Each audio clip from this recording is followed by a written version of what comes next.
ज्योतिर्मिरान्धस्य ज्ञानाञ्जनाशलाकय चक्षुरुन्मिलितं येन तस्मै श्रीगुरवे नमः। श्री नंदलाल दास बाबा जी महाराज की जय।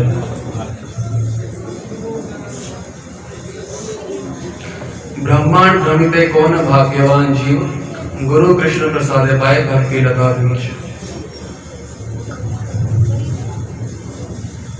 साधक को भक्ति लता का जो बीज है वह केवल गुरु कृपा से प्राप्त होता है, ये तो हम सब जानते हैं। परंतु ये भी निश्चित रूप से जानिए कि ये भगवान की विधा है, भगवान का नियमावली है कि वो जो बीज है वो फलीभूत भी केवल जिसने बीज दिया है उसी की कृपा से होगा।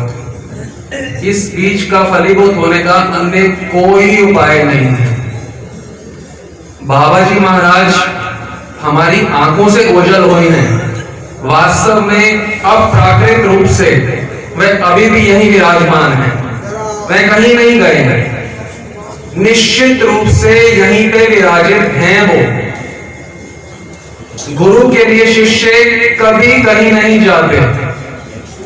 जैसे भगवान अप्राकृत रूप से अभी भी नयन गोचर होते हैं योग्य व्यक्तियों को, उसी प्रकार से गुरुदेव कहीं नहीं गए, बिल्कुल नहीं गए, बस हमारी आंखों से ओझल हो गए हैं।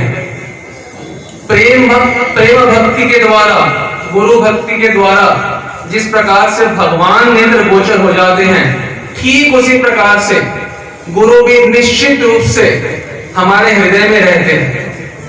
और जो वास्तविक शिष्य है, जो सद शिष्य है, उसके हृदय में हमेशा गुरुदेव रहते हैं, हमेशा। और जो गुरु भक्ति सही रूप से करेंगे उनका कुल धन्य है, उनकी मां धन्य है, उनका गांव धन्य है, उनके संबंधी उनका सब कुछ धन्य है जो गुरु भक्त हैं। ये शिव जी बताते हैं पार्वती जी को स्कंद पुराण के अंदर।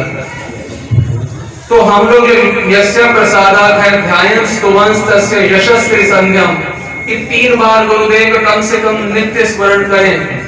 वो उनके प्रकट होने के लिए के समय की बात नहीं है, वो इस समय भी नियमित रूप से उनकी कृपा की भीख मांगे। हे गुरुदेव, आप कहीं नहीं गए हो, आप हमारे हृदय में विराजित हो।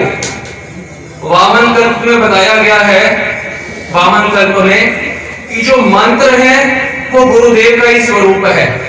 तो गुरुदेव मंत्र रूप से हमारे अंदर प्रवेश कर चुके हैं, हमारे हृदय में विराजित हैं। इस बात का दृढ़ विश्वास रखना है, वो कहीं नहीं गए, वो हमारे हृदय में हैं, निश्चित रूप से हैं। और जिस श्रद्धा से हम ये बात को स्वीकार करेंगे, उसी मात्रा में हमें निरंतर गुरु कृपा प्राप्त होती रहेगी, रुकेगी नहीं। ऐसा नहीं है जो प्रकट हो तब वो कृपा कर रहे थे। यदि हमारी श्रद्धा शुद्ध होगी, उसी प्रकार से वो कृपा अभी भी करते रहेंगे। हम कृपा प्राप्त करने के लिए आकुलित है कि नहीं, वो बहुत तड़प रहे हैं हमें कृपा करने के लिए, उन्होंने हमें स्वीकारा है। तो जिस मात्रा में हमारी श्रद्धा होगी कि हाँ गुरुदेव अभी हैं, मेरे हृदय में हैं, और केवल उनकी कृपा से ही मुझे भगवान की कृपा मिलेगी, अन्य कोई उपाय नहीं है। ईश्वर प्राप्ति किसी साधन से नहीं होती, ईश्वर प्राप्ति केवल और केवल गुरु कृपा से होती है, केवल गुरु कृपा से। गुरु कृपा ही केवलम। और शास्त्रों में वर्णन आता है, यदि हम स्नान कर रहे हो और स्नान करते समय यदि हम अपने श्री गुरुदेव के चरणारविंद का स्मरण कर लें, तो बिना सब तीर्थों में जाए हमें सब तीर्थों में स्नान करने का फल लाभ होता है, बिना सब तीर्थों में जाए। ये श्लोक इस प्रकार से है, सर्व तीर्थ अवगाहनस्य संप्राप्नोति फलम नरा गुरु पराम्बो स्मृत्वा जलम शीर्षि धारये। गुरु के चरण कमलों का स्मरण करके यदि हम स्नान करते हैं तो समस्त तीर्थों पर हमें जाने का फल प्राप्त होता है बिना गए। तो गुरु तो सर्व तीर्थ में है ही है, केवल हमें यह विश्वास करना है कि केवल वो अप्रकट हैं, वास्तव में वो हैं अभी भी, सिर्फ नेत्रों के लिए अप्रकट हैं इस समय। जय श्री राम।